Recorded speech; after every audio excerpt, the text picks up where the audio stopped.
Good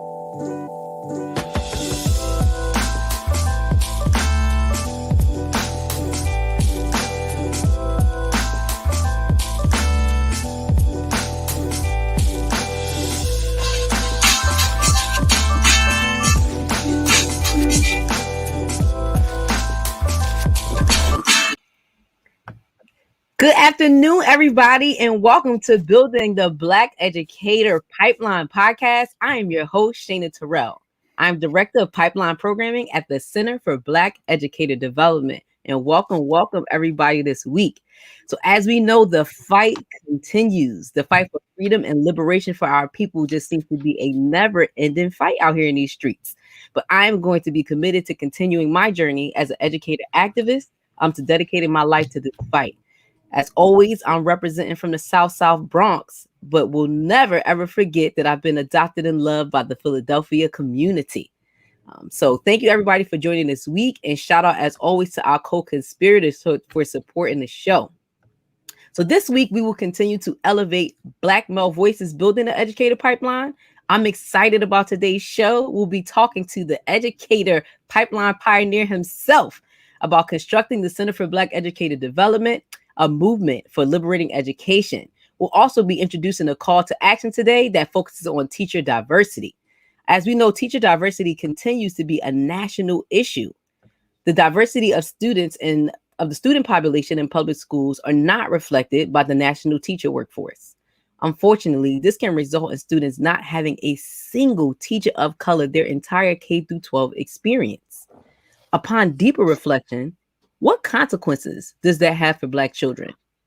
With looking at the state of that our nation is now, what consequences does the lack of Black teachers have on society as a whole?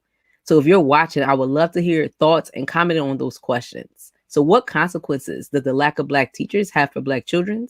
And what consequences does that have on our nation as a whole with all that we're going through right now? Nationally, 42.7% students of color make up the public school system, while there are only 18% teachers of color represented in the national public school system. So this is an urgent matter that needs our attention right now. As always, shout out to our funders, shout out to our partners who realize the urgency of this matter and were courageous enough and revolutionary enough to invest in this work with fixing the problem. So thank you.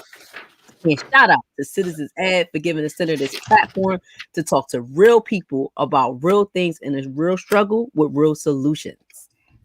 So that is precisely what my guest is doing today, in the real struggle, doing the real work. So my co-conspirators out there, please give a shout out for our guest today, Mr. Sharif El-Mekki. Sharif El-Mekki is the founder and CEO, my boss, at the Center for Black Educator Development. Prior to founding the center, El-Mekki served as a national recognized principal and the U.S. Department of Education Principal Ambassador Fellow. His school, our school, we used to work here together, Mastery Charter Shoemaker, was recognized by President Obama and Oprah Winfrey and was awarded the prestigious EPIC Award for 3 consecutive years as being amongst the top 3 schools in the country for accelerating student achievement levels. The Shoemaker campus was also recognized as one of the top 10 middle schools and top 10 high schools in the state of Pennsylvania for accelerating the achievement levels of African-American students.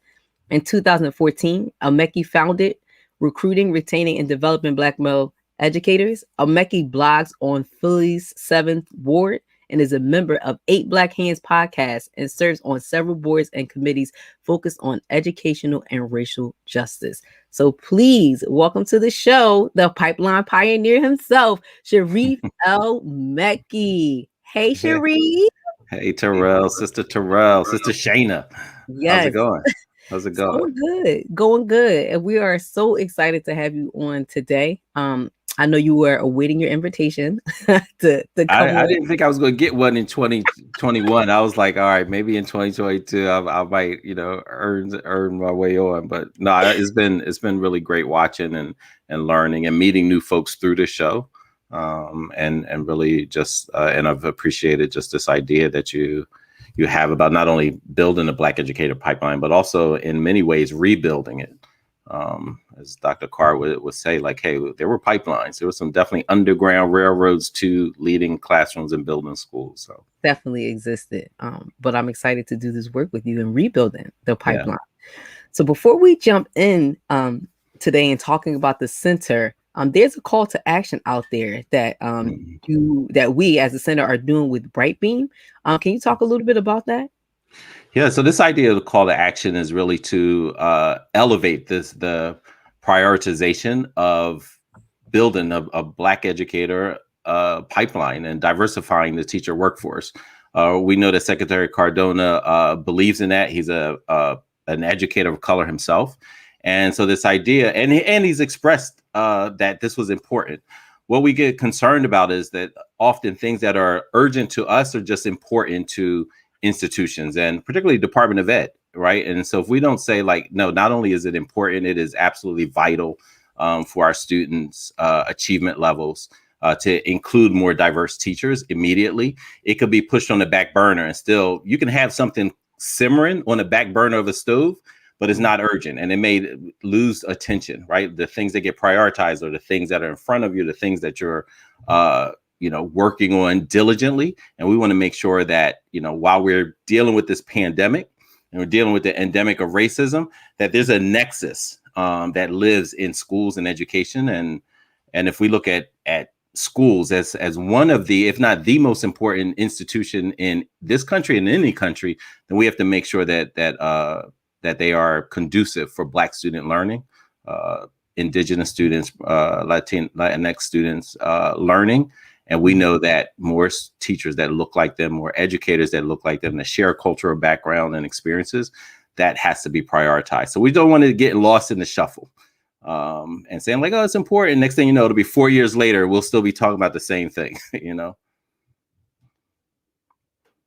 So the idea is to prioritize it and use this as an opportunity. And we have over 30 organizations who've signed on. We have, almost 800 individuals who signed on, and where the goal is to get to 1,000 individuals who've signed on, who've agreed, and then we will send this letter to Secretary Cardona and his cabinet at the U.S. Department of Education. Yes. So all my folks watching today. So we are at 783 signatures, but I feel like within this hour, we can get over 800 signatures. So if you are watching, please click on the link. Please sign this petition and get us over 800. We are trying to get to 1,000. So shout out to my co-conspirators. I know you can help us do this. I'll be updating us on the numbers as we go throughout the show. Yeah, and I think just for a time frame, so yeah, if we can get over 800 by the end of the show, that would be fantastic. And then we just ask everyone to continue sharing it over the weekend. Next week, we actually want to deliver this letter. We're going to try to have an op-ed that we'll also publish. We'll see who would be willing to publish it. But that's the goal. That's the goal, and just elevating the voices around the country. So it's been very diverse. And we've been really pleased about like how things have gone. Our original goal was 500 signatures, so we're excited about this opportunity. So, folks, take 30 seconds, go and sign right now, and appreciate your support in advance. So, Meki, I think a lot of folks watching, right? So it's great for us to get into and talk about the center, but I think it's great to build a base for that. Can you talk to us a little bit about your education journey? Like, why did you decide to become an educator? Yeah, it definitely wasn't on the list initially. I thought I would, either be like a park ranger or out in the mountains. Yeah. I was, some folks thought like, oh, he's going to be a veterinarian, because I was always fascinated with, animals. But I didn't want to neuter cats and dogs. Like, that wasn't my thing. But, throughout my time, I realized like that was my hobby, right? Like that I enjoy doing it, nature and things like that. But what I thought about as a career were really around law, going to law school, being in internal affairs for the, in the police department, just all kind of, just things around the legal aspect. And I think a lot of that came from watching, and hearing about my family's, issues with police brutality with their activism, seeing the Move family as a child, and police brutality and savagery towards that group of people, and being in proximity to, to them, and community meetings and organizing. And so that was where I was thinking about. So I had this activism paradigm that I wanted to, live through, and connect my life work to the work. And then I someone reached out to me, Miss Moultrie, sister, Mama Cynthia, as we called her. She was a parent from my elementary school, and she said, "Hey, they're recruiting Black men to teach." This was a little while after I graduated, and I said, "Mama Cynthia, I don't want to be a teacher." She said, "I want you to go to the meeting. It's such and such," and she's an elder, so I listened. Right, like we got to listen to our elders, even if we're not quite sure. And I was just like, "What?" No. As I was going there, I was like, "Why in the world did she think I wanted to be an educator? Like, what did I say as a kid that made her think that?" And I'm so glad I did. I met Dr. Martin Ryder, and plus several other educators, veteran educators. Dr. Martin Ryder is a Black man. He's retired now, but one of the things he talked about was activism and teaching, and the connection between educational justice and racial justice. And he was like, "Oh yeah, all that activism you want to do, you can find that in the school. You can find that in the classroom." I was like, and I knew it. It's not like I wasn't exposed to that because, but I just hadn't reflected on it. And once he really pointed connected those dots, I was like, "Oh, all right, I'll do that. I'm gonna still go to law school though." But once I started teaching, I'm like now, law school this is the 28th year it's been on pause, so, but I've enjoyed every moment of it. It's like, you got to find your niche in life and why you exist and all of that, and this is why I think I'm here. But what I love about your story is that somebody saw something in you, and somebody inspired you to aspire to teach, right? Somebody tapped you on the shoulder and was like, "You know what, Sharif, I think this would be good for you." Because I'm sure there are plenty of brothers that Sister Cynthia passed on by, right? And didn't talk to about doing that. But she saw something in you and encouraged you to teach. And this is somebody who was in your own community, right? Somebody who was in your own locus that said, "Hey, come on, brother, I think this will be a great opportunity for you." So she invited me in, and the thing about, we had never spoken about that, so when she called me, I still remember the room that I was in when I answered her call, and it's just like, "Huh, really, for real? Okay, I'll just because you said so." But yeah, it was amazing. It's been amazing. She thought of you. She thought that you were a leader. That's amazing. And I do want to take a moment to go back and just throw a little shade out there. It's not shade on you. It is shade on this country. With you talking about, I'm not going to try to shade you in public, bro. I'm gonna keep it, you know what I mean? I'm like, because you're good at that. I'm like, but you doing that right now? No. I'm going to be nice to you today. I want the people to think, we get along out here. But no, seriously, when you talked about your motivation and your reasoning for why you wanted to get into law or to become a lawyer for internal affairs and investigation because of what was happening with your people, what was happening in your community with the Panthers, isn't just a shame that some things just still haven't changed or moved where we needed it to move and at this time in our country. But even talking about the destruction, even when you compare it to what we're talking about right now with a pipeline, the intentional destruction of a pipeline that existed for Black children. And now here we are talking how many years later since Brown Board of Education of rebuilding a pipeline, but it's that same kind of dynamic and correlation to what is happening with policing of Black people in low income cities. Yeah, no, absolutely. And, and our friend, attorney, and as he describes himself, the angriest Black man in America, Michael Court, he says, I don't go to court to find justice. I go to court to expose the injustice. And, when he said that, I was like, yeah, that resonates. I think that's exactly why. It wasn't like, oh, I want to go, I wanted to go and fight for and against things that I just saw that were just deeply entrenched, cemented in many ways in our illegal system, so to speak. So, no, absolutely. And it carries on, right? And even with this recent conviction of Derek, we know that's an individual person. It wasn't the system wasn't on trial. That system is still very well padded and protected. This was one individual And you can see very easily that it's much work to do, right? Like it's no Tons of room work to do.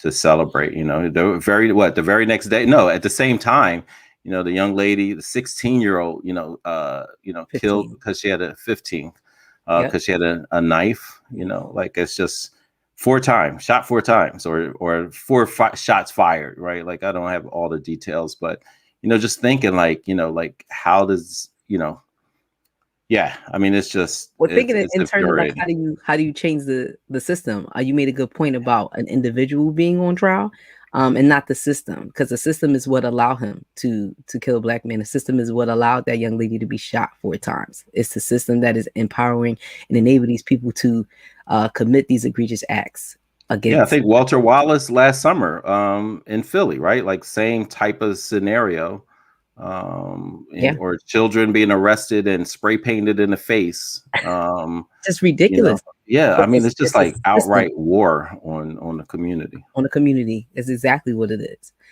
But I think one of the things that's amazing about you and the work that you have done is finding solutions to flip systems right on their heads to make sure that children and families have access to quality education and quality resources. So Yeah, no, absolutely. one of those things being is you started the center. What Yeah. inspired you to start the Center for Black Educator Development?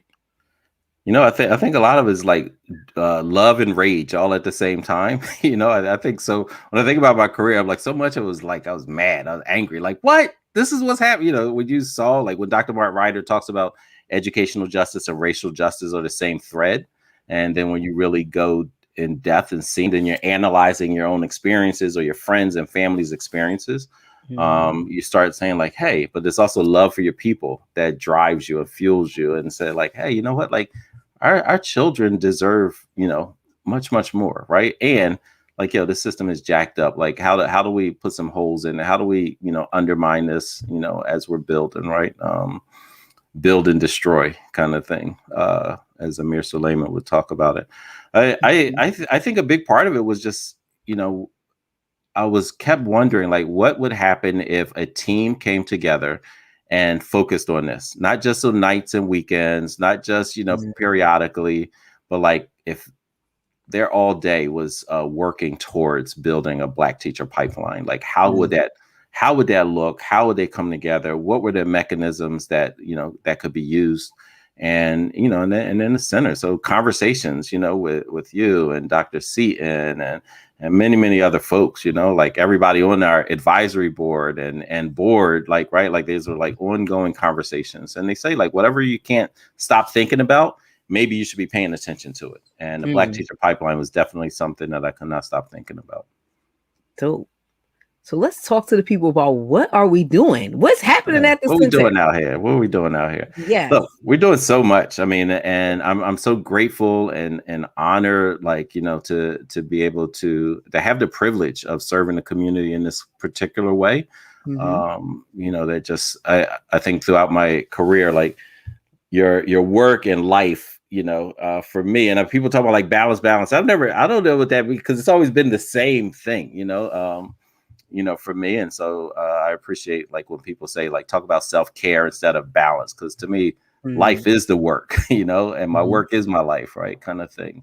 And still, but I think, big things that we're talking about, right, like these 4 pillars. How do we construct a house, and we said these 4 pillars. And so one of them is around policies. Like, we recognize that there are things going on, but if policies don't change, it makes it much harder for the grassroots efforts. Part of the grassroots efforts is to get things done in the moment, but also hold the system accountable. And one of the ways to do that is through policies.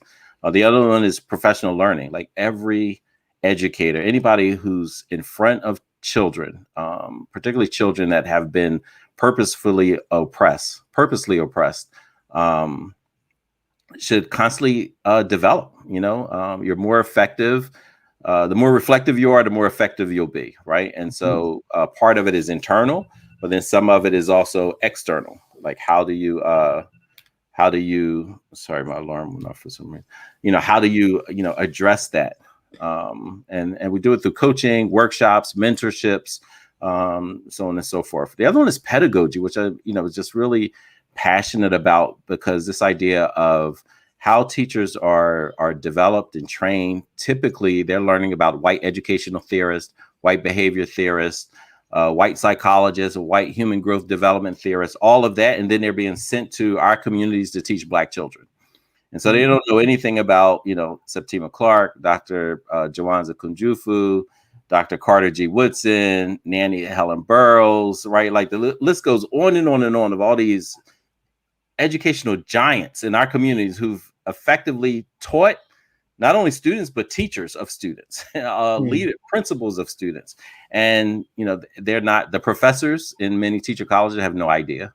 They act like, we weren't building schools, that we weren't teaching the teachers, that we weren't leading professional development, that we didn't have theories on how to best teach Black children. And not only in this country, but there's a connection to the continent of how to, how education had been used to, just develop nations, for millennia. And so that's a big part of how do we uplift Black pedagogy and shine. And just like many aspects of Black history, it's been erased and marginalized, ignored. But it is the answer to addressing a lot of the ills that our children face in schools. And the last one is the pipeline itself.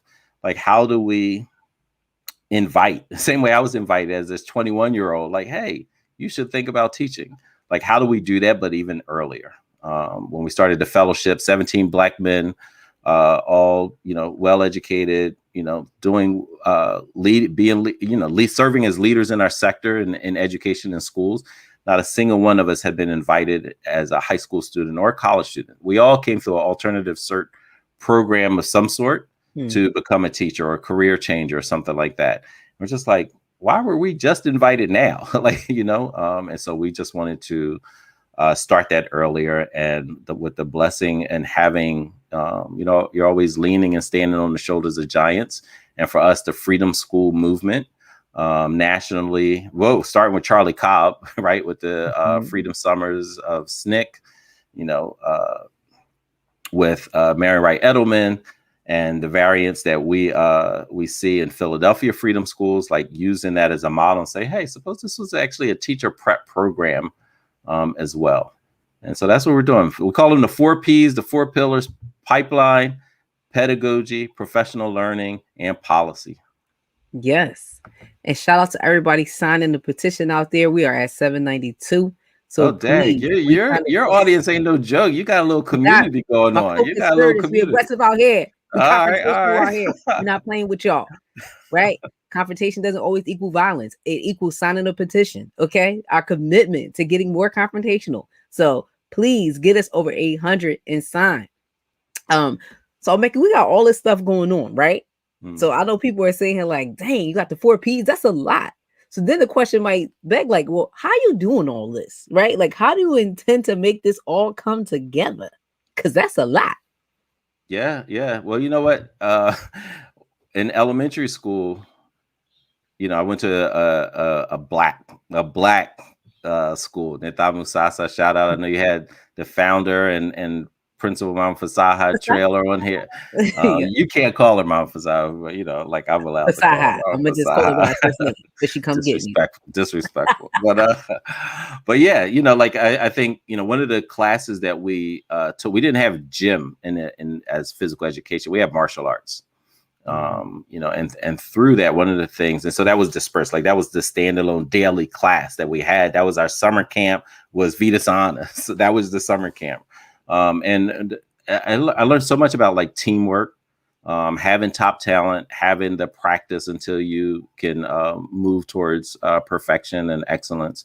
And so for me, like how we're doing it is really 3 things. I think one is having the mindset, a high level of self-efficacy, saying like, what, we can do this. We believe in this, we can do this, and we can do this together. I think the other one is top talent, like, ensuring that folks who are on the team are not only just passionate about it. There's a lot of folks who are passionate about things, but might not have the skill set. Right? I got to pause you for 2 seconds. Yeah. I'm gonna shout out my husband because he said it's called physical education, not gym. So don't say you have gym. You're right. Oh, You're right. My bad. My bad. I knew that. I knew that. I don't even know why I slipped and said gym, bro. My bad. My bad. gotta support these black belt teachers out here with their craft. You ain't gonna be Physical education. Absolutely. back back to how we intend to do this, brother. Yeah, I mean, having that top talent, having folks who are committed, passionate, and skillful. Like we just can't forget that. And we can have a growth mindset and like, oh yeah, people can grow and things like that. But yeah, you got to I think everybody that we have altogether, I think we have over 100 years of experience working with Black children, right? Yes. Like at our core team, right? We started off with 4 people to launch this, and like that's the I stopped adding, so it might be 200 years at this point, like I don't know. But we started off with over 100 years of experience. So we can talk about the first 5 people that were a part of our team, and I think that was significant. Like we're not theorizing and pontificating about different theories. We're like matching theory with actual action, lived experiences, direct voice from students and communities. And I think that's something that's ingredients that are important that we continue with. And so we've done some amazing work, right? Like we launched in 2019. You and I were still in our full-time jobs.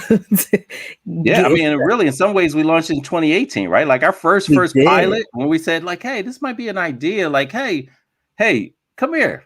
Put that burger down in lunchroom. Like, you said you wanted to teach. What about coming to teach some 7th graders that are definitely was out there convincing their kids, like, come on down. This would be a great experience for you. Yes. And a couple of them are now teachers, or teacher residents, right? Like, and so that was another one's in politics, right? But she has that experience. So I think, that, as you said, like that start, but 2019 is when we took that and said, hey, let's formally launch this organization.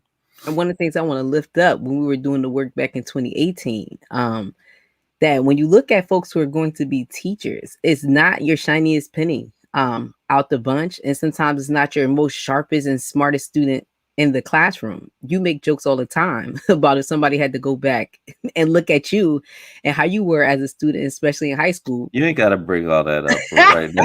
But I was a stellar student throughout my experience, top flight. Are watching right now to tell the truth about who Sharif and them really was, right? But saying that to say, folks, look back on who you were, right? Back then as a student, right? Somebody could easily say, I don't want him in front of my kids. But the the chance they would have missed out on for seeing the real potential in you and the wonders and the things you have done for communities by just writing you off or dismissing you. So some of this, when we're talking about pathways to teaching, and the type, I always get asked that question, right? Like, well, what kind of kids are you looking for? And that's a hard question for me to answer because I'm like, I'm not looking for any type of kid. I mean, the general prerequisite is somebody who's interested in learning about their community and somebody who has an interest in working with kids. But no, there aren't any GPA requirements. I don't need a list of activities or community service this kid has done. I would love to be somebody's first act of community service or the first after school activity that they put on their resume. So I'm not looking for like a type of kid, but I get asked that so much. Or I get the resistance of, I mean, I don't know any kids who want to teach. And for me, when we build an early foundation of the program, some kids don't know they want to teach. They don't even know anything about the career of teaching, but that's why we exist. Like that's why we're here, to strengthen those pathways for teaching. So for me, it's just super interesting. When we talk about pathways and those dynamics that exist and the lack of exposure that children have, that teachers have, college students have to just this Black teaching experience. Yeah, I mean, those are such great points. I mean, as a share, like this was the furthest thing from my mind, growing up. I think what I found was the ability, when you talk about like, my earlier experience and, in high school as well as college, like it was, I think unchanneled rage, like not knowing where to put it, having that racial, just that racial injustice, like seeing, I was in college when, Rodney King was just savagely beat, and I remember just like, just the tension that I felt coursing through my veins, and that was similar to, Black people throughout this country and the world, to see that, to continue to see that, because where that originated from, to be able to treat a person like that. But when, a Dr. Martin Ryder says like, hey, you know what, he talks about it and you can see like, oh, the actual purest form of activism is actually teaching Black children well. Or when you read James Baldwin's work and he says, you know what, teaching Black children is a revolutionary act, right? And you start seeing these things, you're like, oh, this is what and then you start studying what were Black educators doing, how were they educating each other? How were they risking limb and life to learn how to read and pass it on and all of that? It just really helps you connect the dots and see like, oh, this is where it's at. And I agree. I think, if a child, one, we shouldn't assume that students know what teaching is based on what they sat as a student. That's right. Like that's not, that we got to pull the curtain back. We got to, that's like saying like, oh, about being a mechanic because you rode in a car before. Like, no, that ain't the same. Like that, that I can understand like how I experience what you call teaching, but you know what? Maybe I can actually do something even better. Or pass. And we would say this to students, like, pay it forward if you had great experiences, and if not, consider becoming the teacher you wish you had and knew you needed.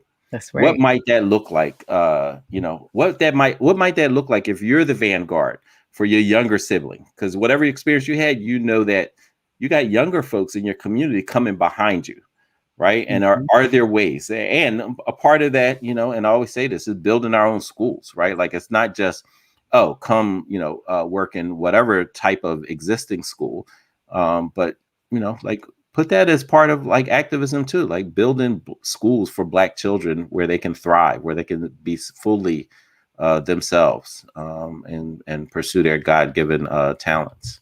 Yeah, and we make this connection all the time in our work, that connecting teaching to social justice or connecting teaching to leadership for kids, and what that means. I think that's a perfect example. You rode in a car, you don't know what it's like to be a mechanic. So some of the things that our students are experiencing right now, the trauma and assaults in public schools, that's not what teaching is. That's not what liberating education is.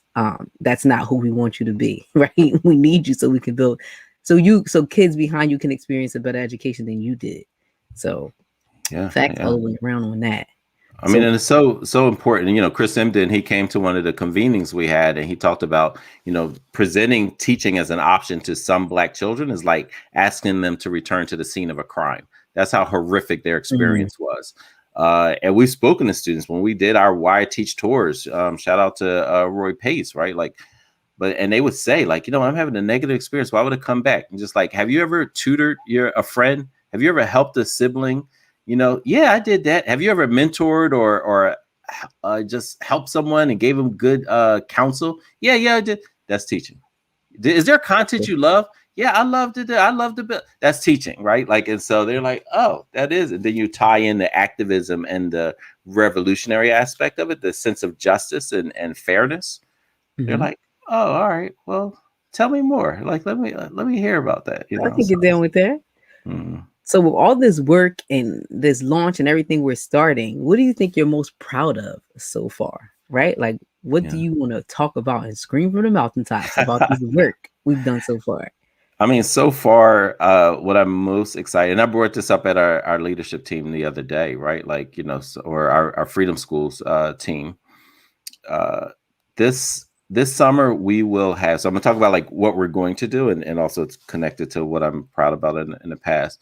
This summer, over 400 students, high school, college, elementary school students, will be impacted by our work through this Black Teacher Apprenticeship Program. And so when we think about that, like it was always centered on students and their experiences and what that means. And so for me, that is like, that's huge for me. That is like, wow, all of these students working directly, and particularly because I'm not in a school anymore, so to speak, but we've created a new type of school, a different type of teacher training program, teacher development program. So that's for me the proudest IM is like how many Black elementary students we've worked with, high school students and college students, and seeing their feedback about their experience with us. It makes me beam. It makes me beam. That's amazing. Me too. I'm so excited. And then when you say the number like 400, I'm just like, wow, like that's true, right? Between scholars, between college students, between high school students, like that is how many folks that will be impacting individually over the summer. And it's an amazing feeling to feel like, It is.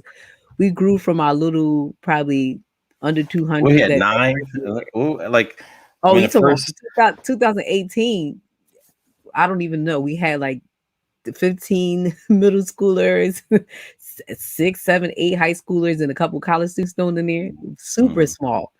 To now Yeah. impacting over 400. I mean, that's Yeah, it big. was when I counted them up a couple months ago. I was like, "Yo, this is okay. Like this feels like we're growing something. It feels like it's making an impact." And then of course the feedback that we got from parents. When a parent says, "Why is your freedom school only 6 weeks?" Like why Hmm. is it this year round? Like why?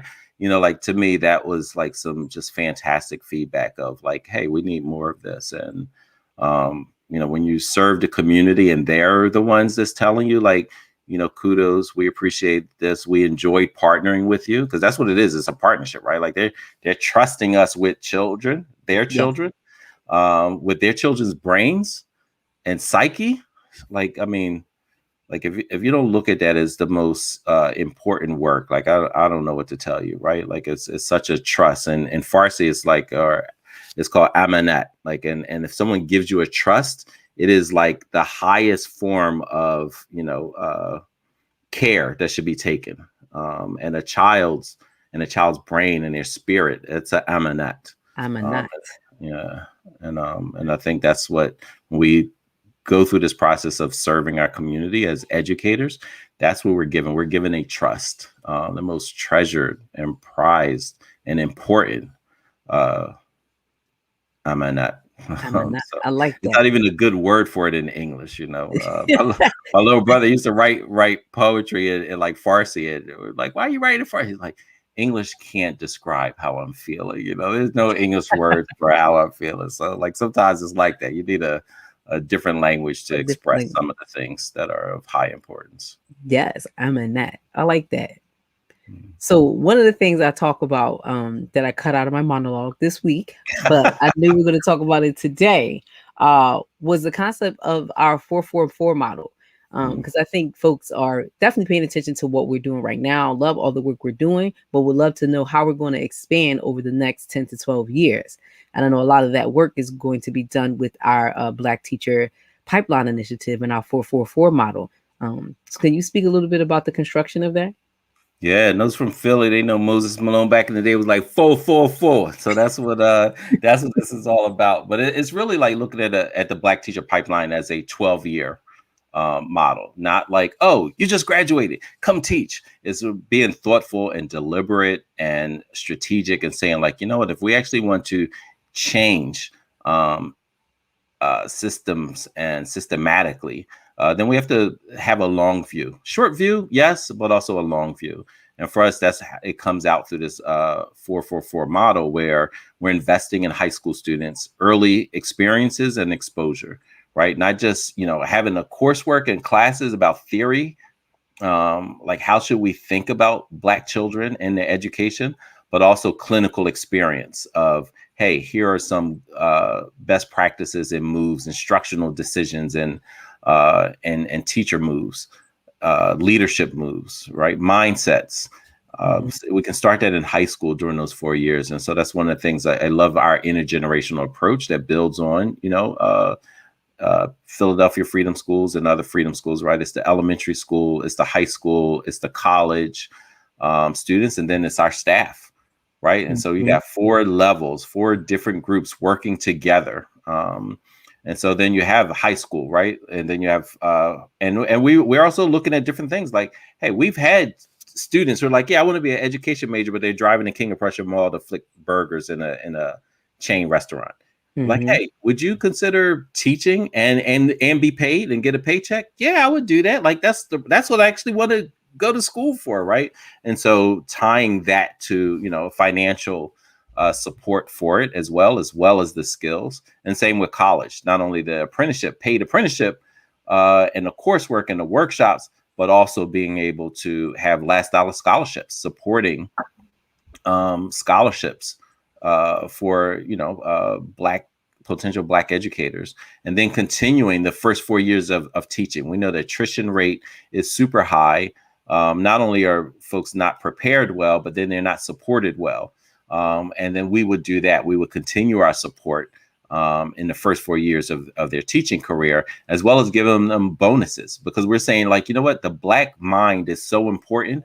We are going to, and teacher pay is not great, but we are going to give you a bonus, right? And it's not horrible in most places. It depends on the state and things like that, but we still wanted to give a bonus to say, like, you know what, thank you for returning, independent of a district. This would be through us, and our partnership with United Negro College Fund, to support last dollar scholarships as well as retention bonuses, but also providing workshops and mentoring opportunities for them, as well as how they pass it on, right? With Mary Church Terrell, I wonder if you related to her, right? Mary Church Terrell used to say, lift as we climb. That's what we do as educators in particular. And that's what this 444 model is: lifting as we climb and building a Black teacher pipeline all at the same time. Dope work we doing. A lot of work we doing, but dope work, amazing work, impactful work. I want to pause right now just to shout out our signatures for our call to action. We are at 798, and I know we have some people joining us a little late. So Sharif, with all the work that we're talking about with the center and all the things that we're doing, can you once again just introduce the call to action? Because it's all call to action kind of highlights and makes the work that we're doing a priority, but we need the support of our co-conspirators out there. No, absolutely. So, as Terrell said, if you click the link and sign our call to action, we are asking U.S. Secretary of Education, Dr. Cardona, to prioritize diversification of the teacher workforce. We know that the majority of children in public schools are students of color, but only, a few are teachers of color. When we talk about Black men, for example, it's less than 2% around the country. And we know that there's a mismatch. We know short term, we've always known for a really long time, like Black children, for example, with Black teachers are less likely to be expelled, suspended, referred for discipline, more likely to be able to access rigorous courses like AP, IB, honors courses, more likely to have a higher sense of belonging, better attendance, better grades, higher test scores. Every measure you look at, Black teachers being matched with Black students, there are positive outcomes. And then longitudinal, and you had one of the researchers where they looked at students over time, and they saw Dr. Constance Lindsay was one of those researchers. And, she talked about, and what they found was in 2 different states, hundreds of thousands of Black children, they had a Black teacher, they are more likely to graduate high school, more likely to go to college. And so this is a call to action to make sure that with all of that we know, and it's not new information. Carolyn LeCount was demanding more Black educators for Black children in the 1800s. Carolyn LeCount, who we named our curriculum out after, right? So this is why we want it prioritized, and we are trying to get to 1,000 signatures to show support from around the country that this is an issue that should be prioritized and not lost as we're responding to myriad issues, in this country. Definitely. So shout out to all my co-conspirators out there. We have 798. Help us get over 800, but the maximum goal, please help us right now build our campaign to get to 1,000. Please sign and share. Sign and share. Yes, sign and share. Sign and share. But with that, I'll make it, especially making teacher diversity a priority. I think it's so important. But I think it's important for folks to know, right? Because they see, like, oh, Sharif El-Mekki, like, who is he? Who molded him? Have you ever had a Black teacher? You say you asked that. Yeah. You know who molded you? Have you ever had a Black teacher? Oh my gosh, did I? I mean, first of all, shout out to, I believe children's first teachers are, are their mothers. Mine sadly passed away, recently. Yesterday was her birthday, as a matter of fact. So I think she was, not think, I mean, she was my first teacher, but she was also a teacher for many people. Around the world. When she passed, she had there were 4 continents. People reached out to us across 4 or maybe 5, I forget, continents, saying like how she impacted them and how she taught them different in different ways. But I was just blessed. I feel like I'm the most mentored person that I know. So I was surrounded by Black teachers, as early as pre-K or Head Start. I mean, I And having remember. that experience, like, what do you think that did for you?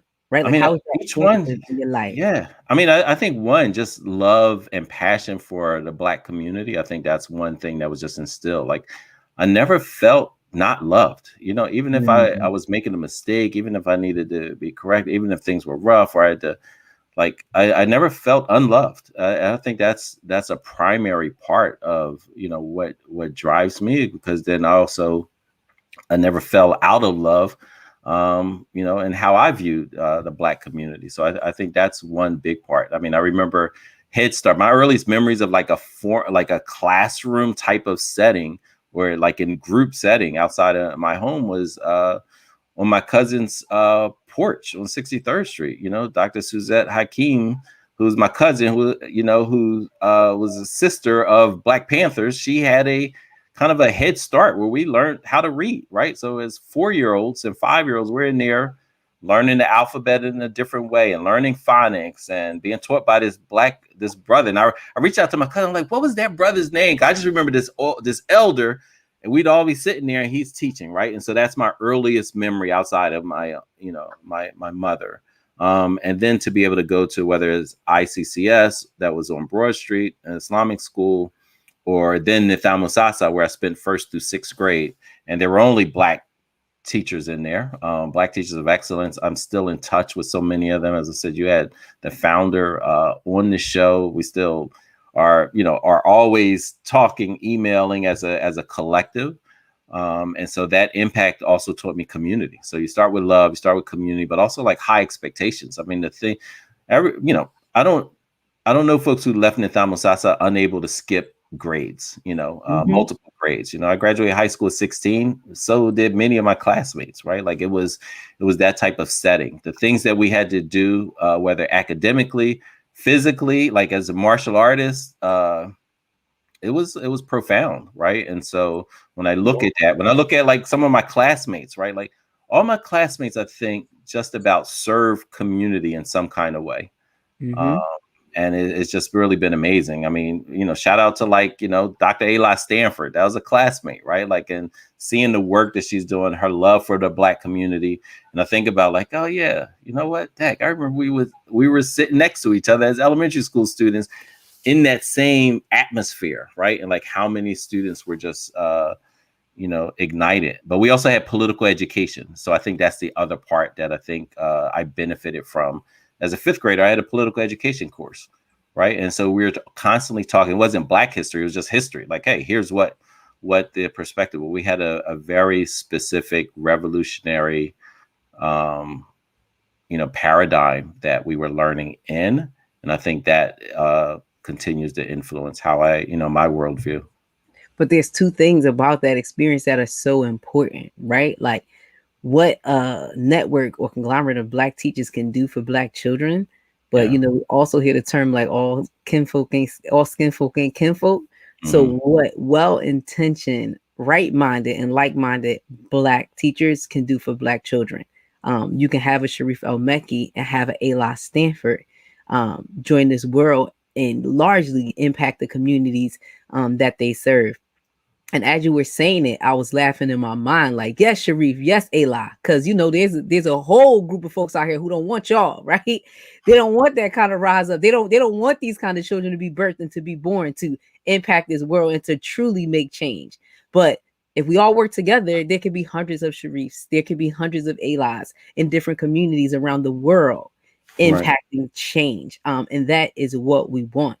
Yeah, and not just, and I also want to point out, like, and when I talk about like my classmates, I mean, I'm talking about like, yeah, like, so Eli's on Good Morning America and CNN every day, but then there are folks like you talk about like Black children and their ability to swim, right? Like we have swim instructors, like Black, classmates who are actually teaching people how to swim, and authors, college professors, chess coaches, right? Like who are like helping kids think strategically, right? And like it's like teacher, educators, assistant principal, like it is, when you look at it, and multiple doctors. Eli ain't even the only doctor that came out of Nitham Musasa, right? And so we're grateful. Like we just got a grant from Scribe Video, so where we're going to try to document some of the information, that occurred, and what really as a legacy, like what our Black teachers and administrators, what they did,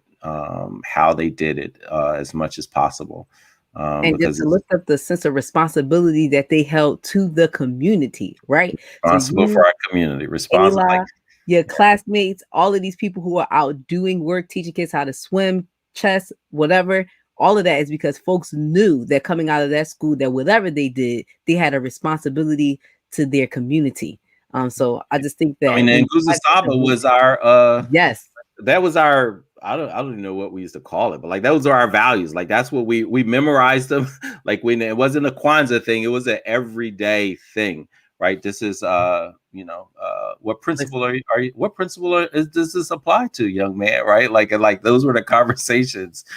Shout out, like, yo, that was, you demonstrated Imani, you demonstrated Nia, right? Like, and so that was constantly reinforced, and it was connected to academics of high expectations, right? Like you can't have self-determination if you got low expectations for yourself and others in your community. Right. Like, I determined to do what? To fail? So if you're determined to win, that means you deserve to win, as Fred Hampton would say, which means that you have to have super high expectations, right? And so it all of that is all mixed up. With all this work happening, whose shoulders are you standing on? Right? What giants are you doing this work off of? Whose backs? Who we standing on? Who's lifting us as we're climbing? Yeah, I mean, so many people. I mean, shout out to Charlie Cobb, who thought of Freedom School as a kind of organized concept. Shout out to my parents, all the revolutionaries, the political prisoners, right? Like we're talking about mass incarceration today. There have been Black people who were jailed over 50 years ago. Because of their love for Black folks, for their political activity, for their actions, and they are still imprisoned. Folks, check out the Jericho Project and the work that they're trying to do to free political prisoners. We stand on their shoulders. We stand on, Black educators.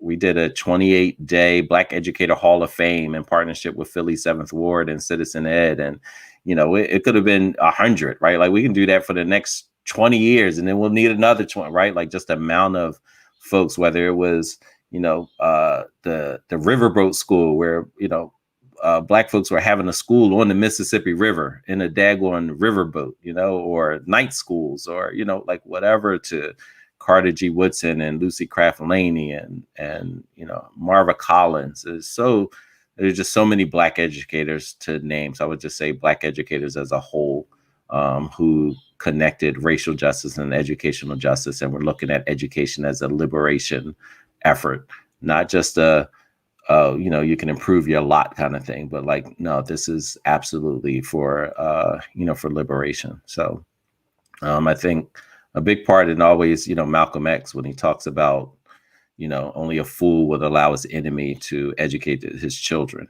And a lot of people think that means like an individual who doesn't like Black children. Exactly. I think the enemy is anyone who has low expectations for your child and doesn't believe that they can achieve. Like that's right. The enemy, right? And so the enemy is really a mindset.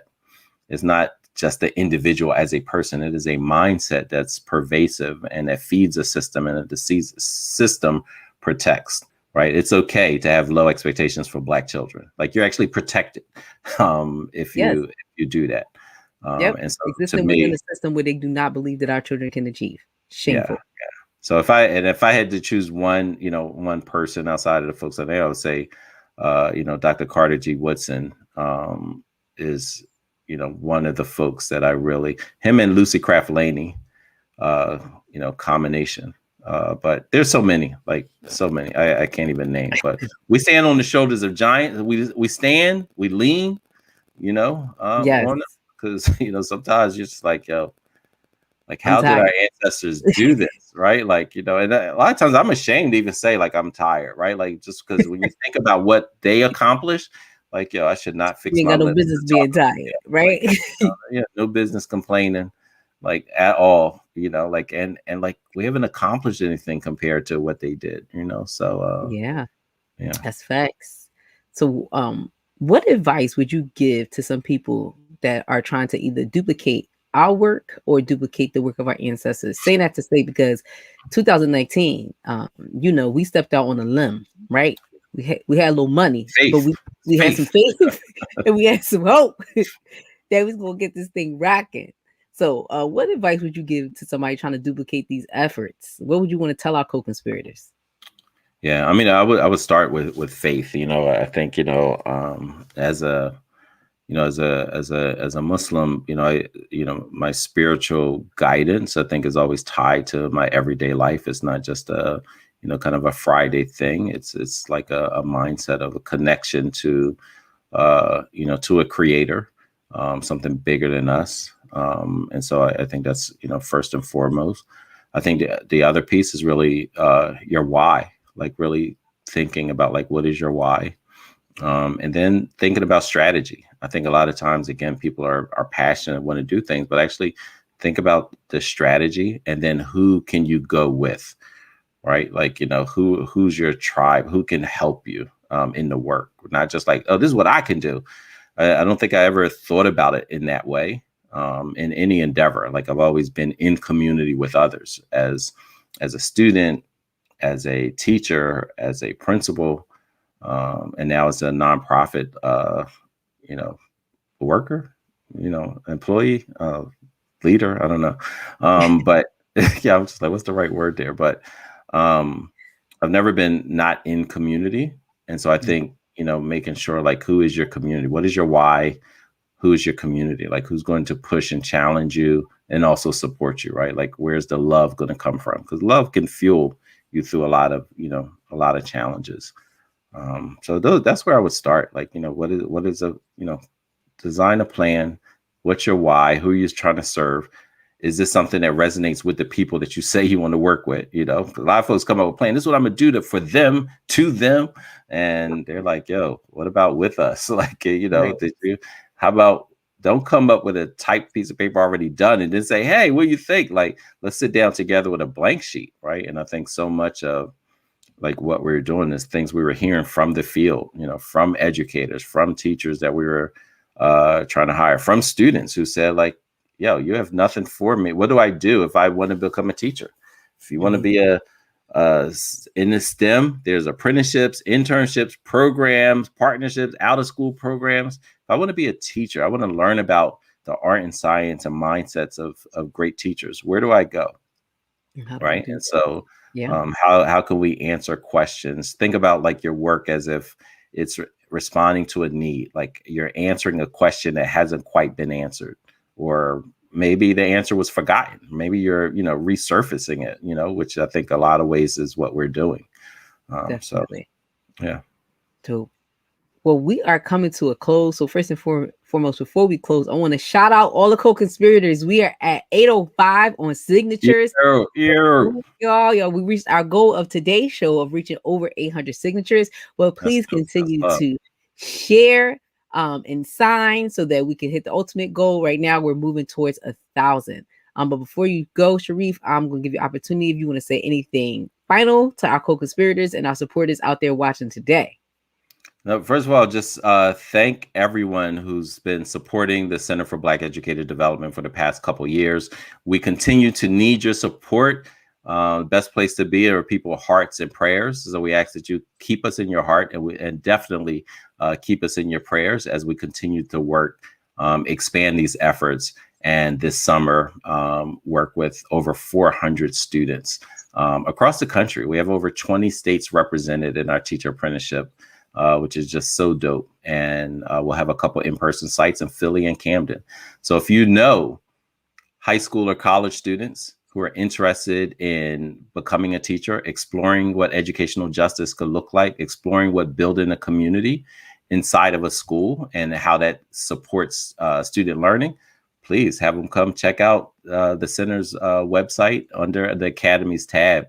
And if you are a parent and you have a current kindergarten, first or second grade student who's interested in working on phonics, positive racial identity, reading comprehension, and working in the intergenerational model of our Freedom School Literacy Academy, sign them up too. But most importantly, please keep us in your hearts and prayers. Bro, look at your commercial face. I saw you. So thank you for shouting out Freedom Schools.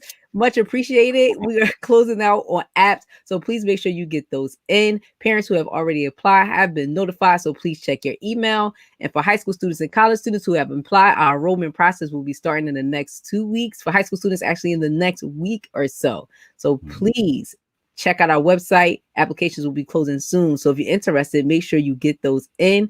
And of course, thank you for supporting today's call to action. I'm your host, Shayna Terrell. I always appreciate the support. Appreciate you guys watching. And I'll see you next Thursday here live at 12. Thank you for supporting Building the Black Educator